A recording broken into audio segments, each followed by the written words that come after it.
என் நெஞ்சில் குடியிருக்கும்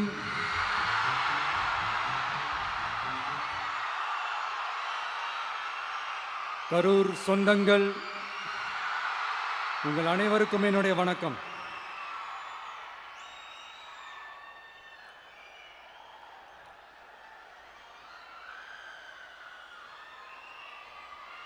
ஒரு மனுஷன் லைஃப்ல எவ்வளோ பெரிய ஒரு உயரத்துக்கு போனாலும் மனசளவில் சில வலிகள், காயங்கள் அதை மறக்க முடியாது இல்லையா? எல்லார் லைஃப்லையும் அப்படி தான், நமக்கும் அப்படி தான். நிறையா வலிகள், காயங்கள் எல்லாத்தையும் தாண்டி தான் வந்திருக்கிறோம். ஆனால் எல்லாத்தையும் விட ரொம்ப ஜாஸ்தியான அந்த வலியும் அந்த காயமும் எனக்கு அந்த கரூர் சம்பவம் தான்.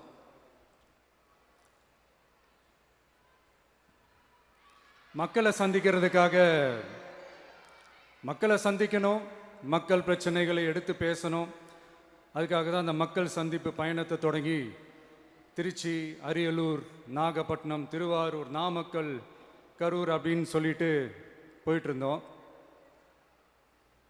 அரியலூரில் அந்த மீட்டிங் முடிச்சுட்டு பெரம்பலூர் போகிறதுக்கு முன்னாடி அந்த பெரம்பலூர் போலீஸ் எங்களை அலர்ட் பண்ணாங்க. சரிங்க, கூட்டம் கொஞ்சம் ஜாஸ்தியாக இருக்குது, லேட் ஆகிடுச்சு, வராதிங்க அப்படின்ட்டு. So we had no choice. Police சொன்னால் நம்ம அதை ஒபே பண்ணி தானே ஆகணும். அதே நேரத்தில் பெரம்பலூர் மக்களோட அந்த சேஃப்டியும் மைண்டில் எடுத்துக்கிட்டு ஒரு மன வலியோடவே திரும்ப போயிட்டோம். அதுக்கப்புறம் பெரம்பலூர் தொகுதி மக்களுக்கு மன்னிப்பும் கேட்டோம். அதே மாதிரி நாமக்கல் அந்த மீட்டிங் முடிச்சுட்டு கரூர் வரும்போது அந்த கரூர் போலீஸ் எங்களை அலர்ட் பண்ணியிருக்கலாம்ல.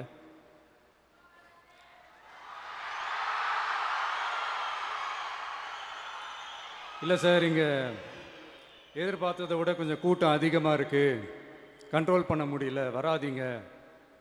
அண்ட் போலீஸ் நினச்சா அவங்க அந்த மீட்டிங்கே கேன்சல் பண்ணலாம்.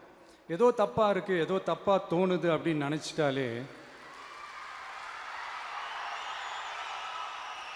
they have all the rights to cancel the meeting. எங்ககிட்ட கேட்கணும்லாம் ஒன்றும் அவசியமே கிடையாது. ஆனால் அதையெல்லாம் எதுவுமே செய்யாமல் அந்த ஹைவேல இருந்து அந்த ஸ்பாட்டுக்கு போலீஸே எங்களை உள்ளே கூட்டிகிட்டு வந்து விட்டு அந்த நாடகம்லாம் இருக்கு பாருங்க.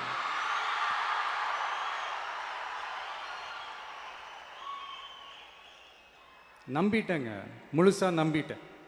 அன்னைக்கு இருந்த அந்த கரூர் போலீஸ் பேசும்போது தேங்க்ஸ்லாம் சொன்னேன் அவங்களுக்கு. எனக்கு தெரியாது இப்படி ஒரு நாடகம் நடக்கும்.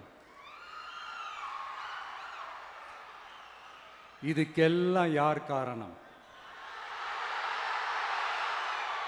இதெல்லாம் யார் சொல்லி செஞ்சது? இப்படி பண்ணுங்க, அப்படி பண்ணுங்க, சப்போஸ் அப்படி நடந்தா இப்படி பண்ணுங்க, சப்போஸ் இப்படி நடந்தா இந்த மாதிரி இன்ஸ்ட்ரக்ஷன்ஸ்லாம் கொடுத்து அந்த ப்ரெஷர் போடுறது யாரு?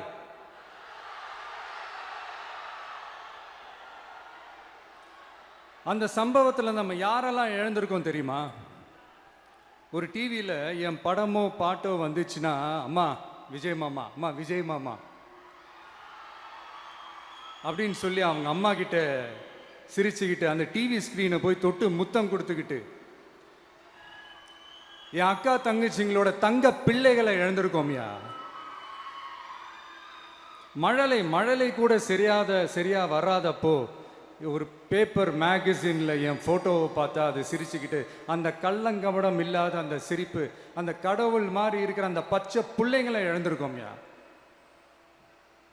என் அக்கா தங்கச்சி, அண்ணன், தம்பி, குடும்ப உறவுகளை இழந்து அந்த வலியோட இருக்கிற என்ன நீங்க ஏளனமா பேசுறீங்களா? என் மேல பழிய தூக்கி போடுறீங்களா? இப்படி ஒரு சம்பவம் நடந்துருச்சு. இது ஏன், எதனால, அதுக்கான பின்னணி என்னன்ட்டு அந்த வலியோட வீட்டில் உட்கார்ந்துட்டு இருக்கிறேன். ஓடி ஒளிஞ்சிட்டான்னு வர சொல்றீங்களா? வாயின்னு முன்ன இருந்தா என்ன வேணாலும் பேசுவீங்களா?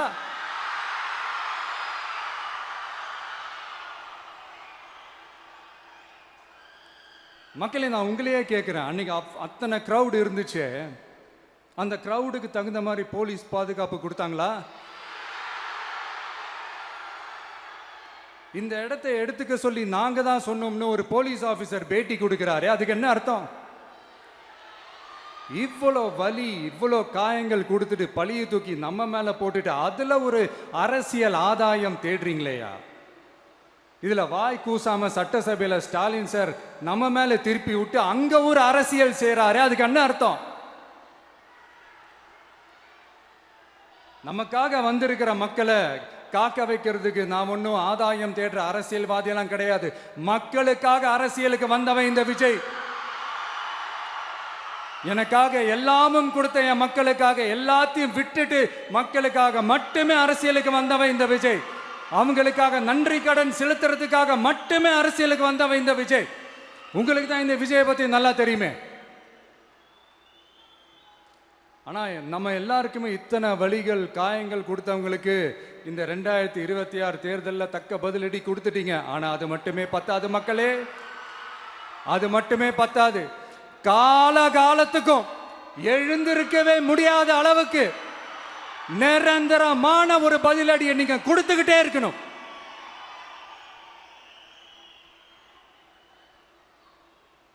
இப்படிலாம் பண்ணா நான் மக்களை விட்டு ஓடிடுவேன் நினைப்பா? யார் என்ன ஓடினாலும் நான் மக்களை விட்டு எல்லாம் ஓட மாட்டேன். அன்னைக்கும் சொன்னேன், இன்னைக்கும் சொல்றேன், நாளைக்கும் சொல்றேன், தில்லா சொல்லுவேன், கெத்தா சொல்லுவேன். பணமா ஜனமா அப்படின்னு கேட்டா என் ஜனம் தான் எனக்கு முக்கியம்.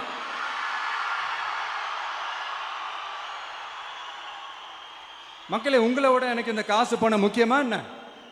இவ்வளோ குறைகள் நம்ம மேல சொல்றாங்களே, இப்ப நான் சொன்ன மாதிரி அவங்களால ஓப்பனா சொல்ல முடியுமா? அந்த தில்லு இருக்கா, திராணி இருக்கா? ஒரு கிடையாது. ஆனா நம்ம மக்கள் அமைச்சு கொடுத்த நம்ம அரச குறைகள் மட்டும் டிசைனா மாடல் மாடலா குறைகள் மட்டும் சொல்லுவாங்க. ஒவ்வொரு டிபார்ட்மெண்ட்லயும் அந்த பார்ட்டி ஃபண்ட், அந்த கட்சி நிதின்ற பேர்ல அடிக்கிற கொள்ளையெல்லாம் இந்த தீய சக்தியா இருக்கட்டும், தீந்து போன சக்தியா இருக்கட்டும், ரெண்டு பேரும் மாறி மாறி இதே தான் செஞ்சிட்டு இருக்கிறாங்க. இதுல ஒரு ஹைலைட் காமெடி என்னன்னா, சட்டசபையில் பேசும்போது பார்ட்டி ஃபண்டுன்னு தான் சொன்னேன். அது எந்த பார்ட்டி, என்ன ஃபண்டு, யாரு, என்ன பேரு எதுவுமே சொல்ல. பார்ட்டி ஃபண்டுன்னு சொன்னவனை எடுத்தாங்க பாருங்க ஒரு ஓட்டம். எனக்கே ஃபர்ஸ்ட் புரியல, ஏன்பா ஓடுறாங்க? அப்படி என்ன நம்ம இப்போ சொல்லிவிட்டோம்? அதான் அந்த குற்றம் உள்ள நெஞ்சுக்கு தான் குறுகுறேங்கும். இது எப்படி இருக்கு தெரியுமா? எங்க அப்பா பீரோக்குள்ள இல்லை, எங்க அப்பா பீரோக்குள்ள இல்லை அப்படின்னு சொல்ற மாதிரி. ஐயோ, ஏன் கேட்குறீங்க? இவங்களோட செம்ம கூத்தா இருக்குங்க, செம்ம ஃபன்னா இருக்கு. சென்னையில் ஒரு பாலம் கட்டுறதுக்காக நார்மலாக ஆகிற செலவை விட அதிக செலவில், கிட்டத்தட்ட டபுள் மடங்கு செலவில் ஒரு டெண்டர் ஒன்று விட்டுருக்குறாங்க. அதையெல்லாம் தோண்டி எடுத்து அதெல்லாம் இப்போது கண்டுபிடிச்சி கேன்சல் பண்ணியிருக்கிறோம். இன்னும் எத்தனை கோடி ஊழல், எத்தனை லட்சம் கூடல் தோண்ட தோண்ட வருமோ எங்களுக்கே தெரில. ஒவ்வொரு முகமுடியாக கிழியுது.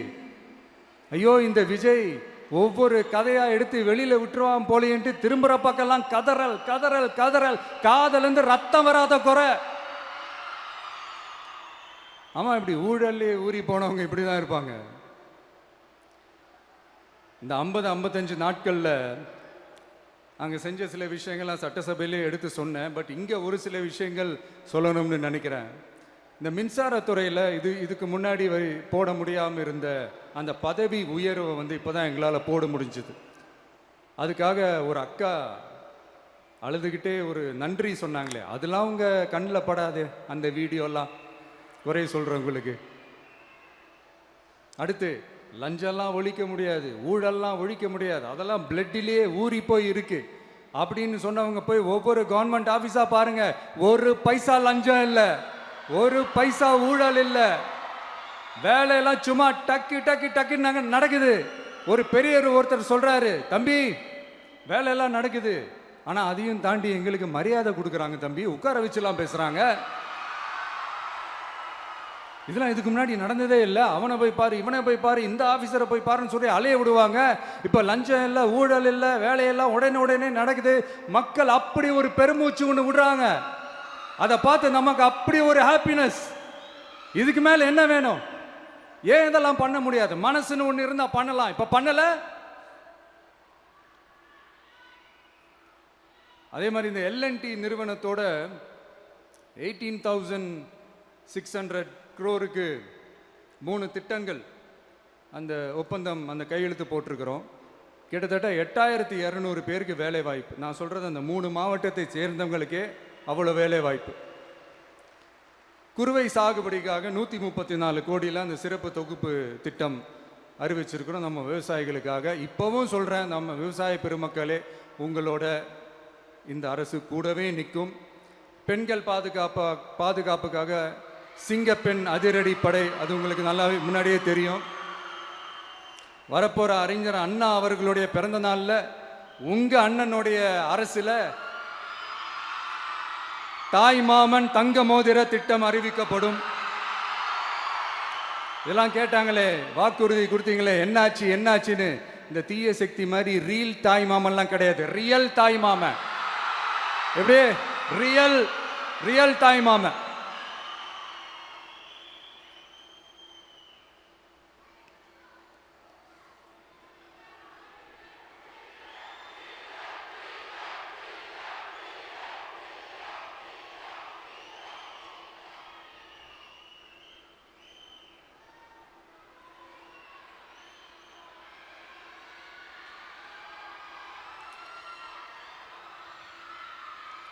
இந்த தீய சக்தியை பற்றி, அவங்க நிர்வாகத்தை பற்றி ஒரு வெள்ளை அறிக்கை ஒன்று வெளியிட்டோம்ல, அது ஷார்ட் அண்ட் ஸ்வீட்டாக சொல்லணுன்னா, ஒரு ஓட்ட பாத்திரத்துக்குள்ளே தண்ணி ஊற்றிக்கிட்டே இருந்திருக்கிறாங்க.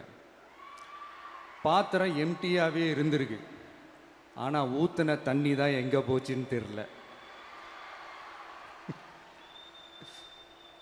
கடவுளுக்கு தான் வெளிச்சம். அது மாதிரி இப்போ நம்ம சொன்னதெல்லாம் சும்மா ஒரு சாம்பிள் தான். இன்னும் வரப்போகிற நாட்களில் உங்கள் அரசனுடைய அந்த விஸ்வரூபத்தை நீங்கள் பார்ப்பீங்க. அடுத்து வாயத்தொடங்க சிஎம்.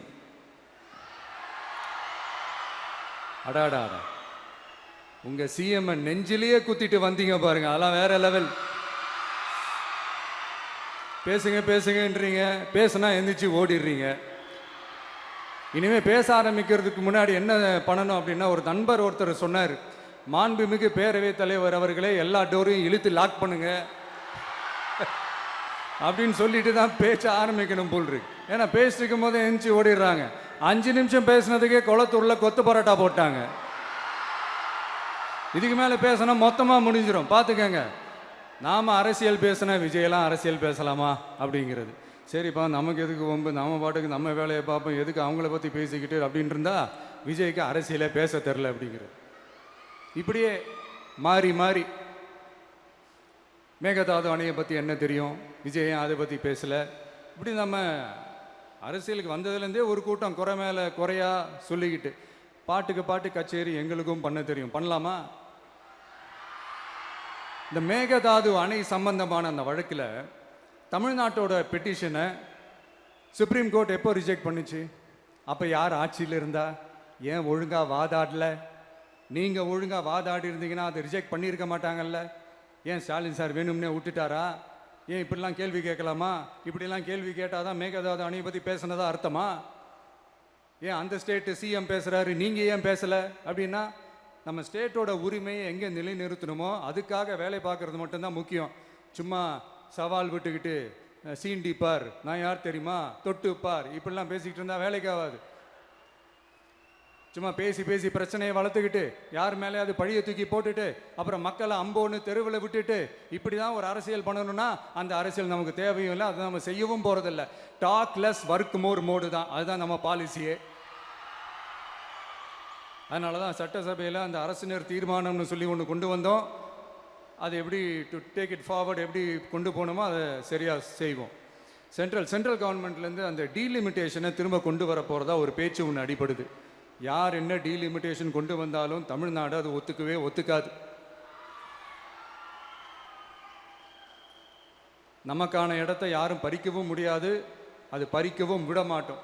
இப்படி நாம் இருக்கும்போது இந்த தீய சக்தி திமுக எங்கே போய் நிற்குது, யார் கதவை தட்டிக்கிட்டு நிற்குது, அது உங்களுக்கே நல்லா தெரியும். மக்களே, இந்த தீய சக்தியும் தீந்து போன சக்தியும் வேறலாம் இல்லை, கூட்டு களவாணிங்க. சொல்ல முடியுமா அவங்களால? எங்களுக்குள்ள ஒட்டும் இல்லை, உறவும் இல்லை, அறிவிக்க முடியுமா? நிரூபிக்க முடியுமா? இந்த வரப்போகிற இடைத்தேர்தலில் அதை நிரூபித்து காட்டுங்க, அப்புறமா பேசுங்க. மக்களை, என் மனசை விட்டு கரூர் எப்பவும் நீங்கவே நீங்காது.